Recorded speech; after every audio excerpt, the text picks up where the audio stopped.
Hey there, Mark Brown. The power of the rewrite. If you listen to us before, you know we say again and again, great speeches aren't written, they're rewritten. Great presentations aren't written, they're rewritten. Great stories aren't told, they're retold. And I think even the pros out there, if you're a pro out there, I encourage you to be a sponge and dive in and listen to this. Anyone can give a presentation. Few deliver unforgettable presentations. What's the difference? You're about to find out. Welcome to the Unforgettable Presentations Podcasts with your hosts, world champion speakers and coaches Mark Brown. Your life tells a story, and there's someone out there who needs to hear it. And Darren LaCroix. Stage time, stage time, stage time. Ready for some powerful presentation ahas? Let's dive right in.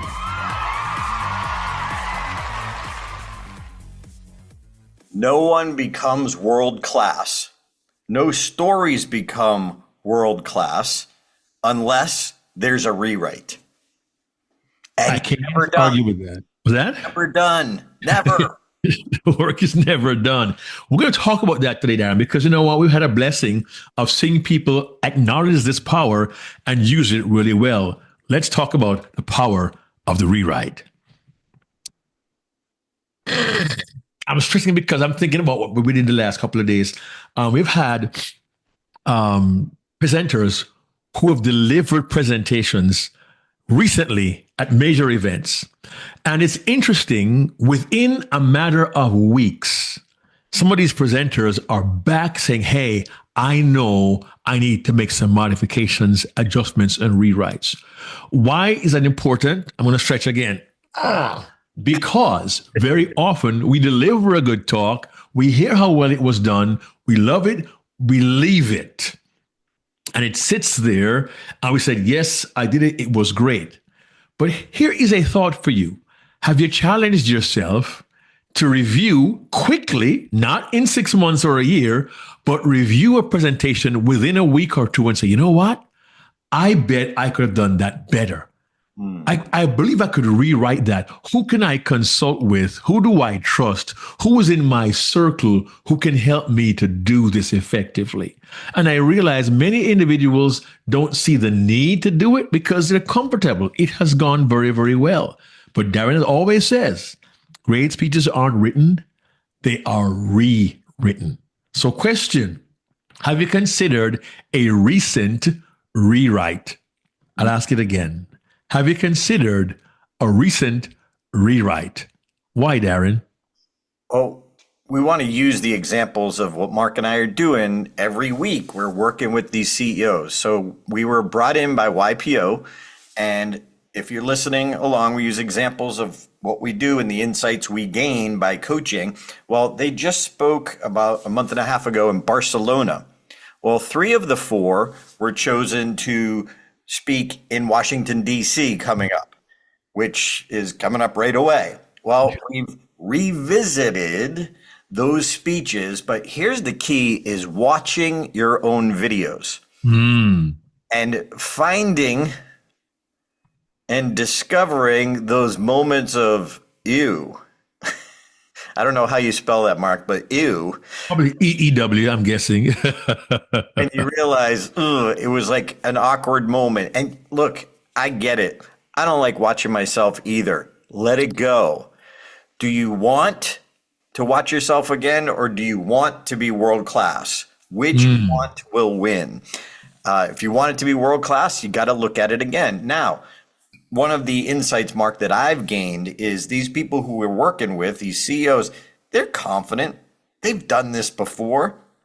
Now, most of them have been on stage and delivered presentations before, but they've never really just told an 8-minute story. This is probably new to them, even though they've done it in their presentations.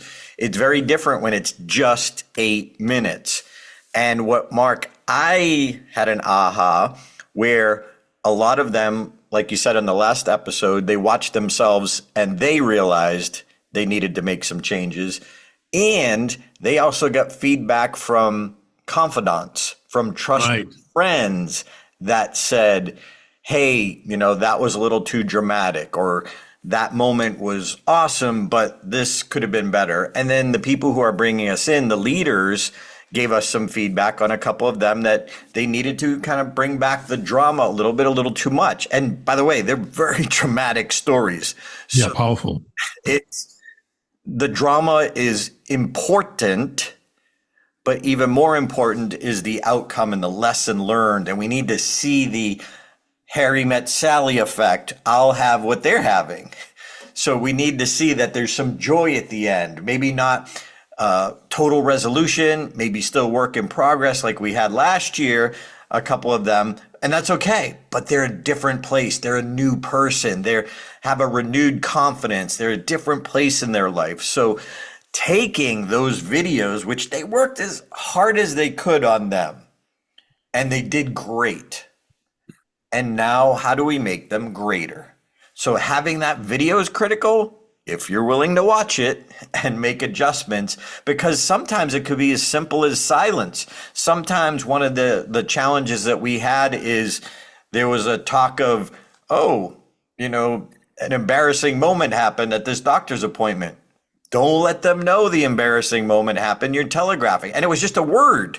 Right. One word. It diluted where the audience went on this imagine, and then it was embarrassing. No, just let them imagine. And then let them discover it was embarrassing by maybe your face, but don't say it. So, and this is being very picky. But guess what? If you want to be world class, you got to be picky in the process. Mark? I like that. You got to be picky in the process. I love that phrase. And the thing is, as I think back to last year, Darren, with our YPO clients, we had 2 last year who repeated from, the person from Istanbul to Miami to Istanbul, and they did the same thing. They reviewed their presentation, and one of the speakers, Jody, she was on our podcast last year as well, and her rewrite process was so effective. In a matter of weeks, everyone could see the difference. What was helpful there is that because there was a time frame involved, it gave our clients the impetus to do the review and rewrite immediately. My word of caution to everyone here, including myself, is not to wait until, I'm going to give it in 8 months again. Or somebody said, I heard you speak last year and you gave that talk. Can we get that talk again? And then I go revisit it. And I've been guilty of that. I really have been. But this process has prompted me. I watched a video of my own last night, all 60 minutes of a 60-minute segment. I'm like, oh, wow, that was good. That wasn't so great. But it prompted us to think about how much time do we let go by before we invest in a second look. Here is one suggestion.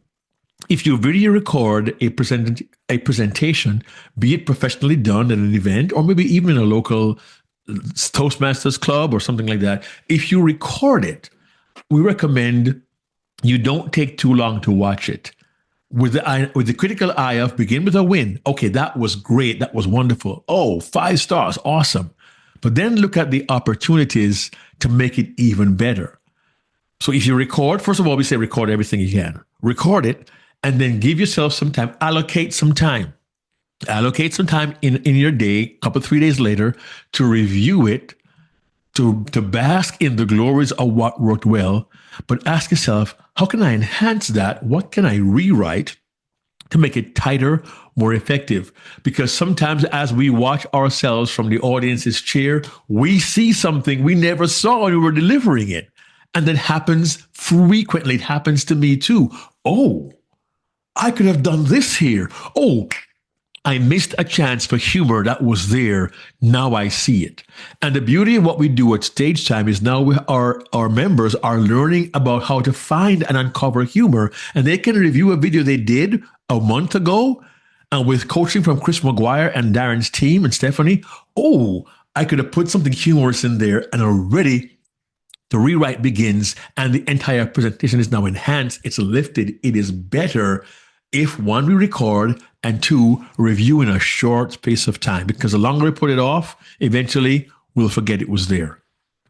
Yeah, and Mark, we just had at our NSA chapter in Vegas, your friend, Mark Sharonbrock, Oh, wow. Good guy. He still talks about you, Mark. He goes, the presentation you passed on to him because he had a challenge. We- He's like, Well, yeah, he could. I was in Canada. He couldn't get there, so yeah, I became Mark Brown and Mark Scharenbach at the same event. Yeah, yes. He goes, that was 20 years ago, and he still keeps talking about it. Like, yeah, it was important. But Mark, something that I think also spurred this idea for this podcast is he showed us one of his stories that was really good. And if you don't know Mark, he's amazing yeah, Hall of Fame. on stage. He truly owns this stage. And so he's got the Markify effect, because he's been doing it for years and he got trained like you in schools. It's like a regular audience is nothing compared to trying to get kids to go. But he showed a clip of a story that was really good. And then a clip of making it even better and more intriguing, more engaging, and more powerful. It was great. Like any speaker I know would have been happy with version 1.0 and just kept doing it and maybe a tiny tweak. But no, he stepped back and made it even better. That's what we're saying here. By the way, I'd encourage you, sometimes it seems like a fair amount of work and I'm busy. I got a lot of things going on. But guess what? Your number one marketing tool is you on stage. That's it. You on stage. Once you get there, that is your number one marketing tool because now all these people see you. So, as Michael Rayburn says, if you're not getting paid what you want as often as you want, the problem is your speech. So I'm going to encourage you to put some time on your calendar, Mark. But let's frame the time that we put on the calendar. Let's call it world-class time. This is world-class time. This is where I go from good to great to world-class, good to great to unforgettable. So if you put it on your calendar and if you write down, watch my speech again, you're going to be less motivated. If you put in your calendar, world-class time, it's going to be more motivating than watch my speech again. Like there's a big difference. So highly recommend make that a priority because there is a power of the rewrite. And guess what? If you choose to do speaking or training as a career, this is critical because it's going to enhance your career. Because when you take that great story and make it unforgettable, guess what? Now it's going to be unforgettable every time you give it for the rest of your career. It is multiplied. Darren, it's so true. I can recall there have been times people have told me, yeah, I heard you before, but man, it's so much better now.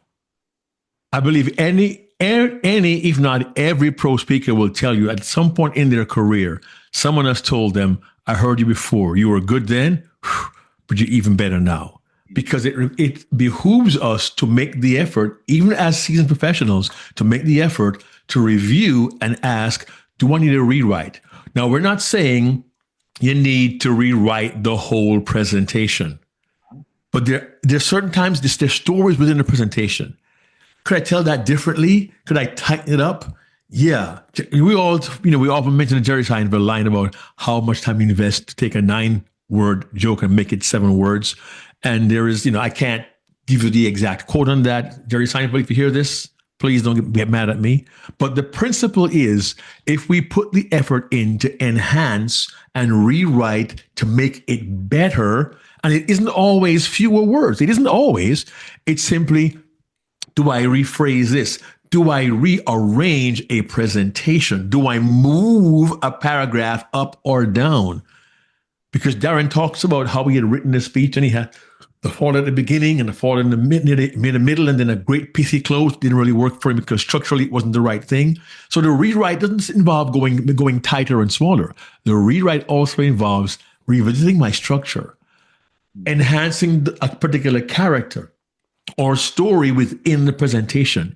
It's revisiting the examples I have. Oh, I just had an experience that makes an even better example to back up that point. If we keep doing what we've always done, it'll be good, but there's so many variations in the ways we can use a rewrite to punch up or improve our presentation. And it goes down to that world-class time. invest the world-class time. I'm going to look at this presentation one more time. What could I do differently? Oh, yeah, you know what? Having watched the video now, I can't believe I did that. I was so comfortable, but I realized I can change that.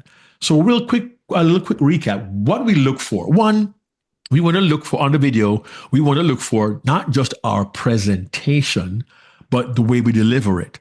And then when it comes to the presentation, as in the physical presentation, I mean delivery and so on, my movement, but in the actual words, can I change one word?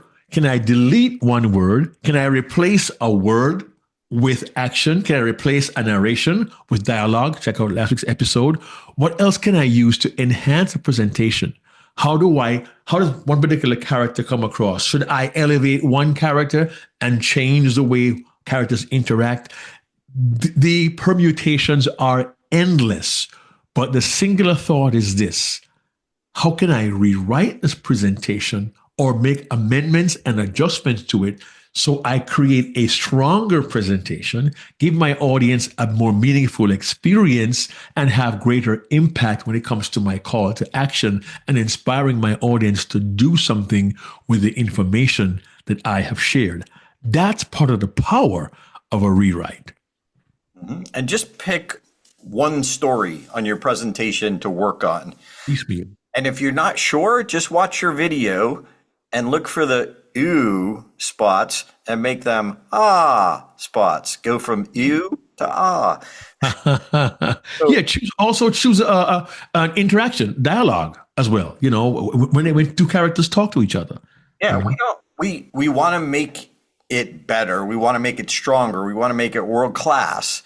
But if it's this huge undertaking of hours of work, you're not going to do it. We just want you to make a habit of, let me find one place to improve. And maybe it's something as simple as your slides. Maybe that's it. Maybe your slides are just confusing. Okay, just work on that one. So pick one idea, one insight, one section, and just work on that. And if you're not sure, watch your video. You'll be reminded. And I'm famous for saying this, and I believe it. If you're not willing to watch your video, why should anyone pay you? Ooh, ouch. Sorry, tough love. Yikes. Power in the rewrite, take the time. That's what most people won't take the time to do. And that's the difference between good, great, unforgettable, and world class. Mark Brown, take us home. Listen, friends, maybe you do have a video you did recorded recently, or maybe you're going to speak this week. Make it a point to record it, watch it, and say, okay, after I do it, what could happen if I use the power of the rewrite? I invite you all to invest in some world-class time and go from good to great to unforgettable. We'll see you next week. All right, what are we going to talk about? We don't know. Show up. No clue. Hey there, this is Darren LaCroix. Thanks for checking out this podcast episode on YouTube. If you want all of them, not every one is on YouTube, check out your favorite podcast platform so you don't miss an episode. Keep being a sponge so you can be unforgettable. Check out StagetimeUniversity.com, where good presenters become unforgettable.